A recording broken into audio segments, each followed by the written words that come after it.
আসসালামু আলাইকুম গাইস, আমরা এখন যাচ্ছি লিফটে করে বাইরে।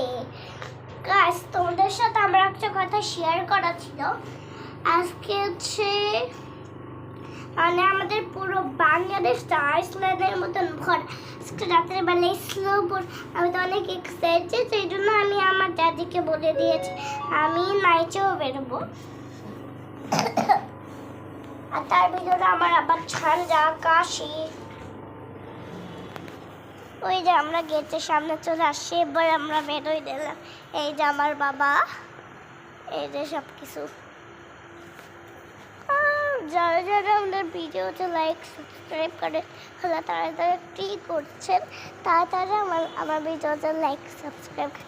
আর গাইস, যারা যারা হচ্ছে আপনার যারা যারা টিভিতেও দেখছেন তারা আমি দয়া করছি, please please like subscribe share করেন প্লিজ। এটা আমি আপনাদের জন্য দয়া করছি। আমি তাহলে প্লে বাটন পাবো। আমি প্লে বাটনের জন্য অনেক এক্সাইটেড। কিন্তু আমি একটু পরে কথা বলবো, ওকে।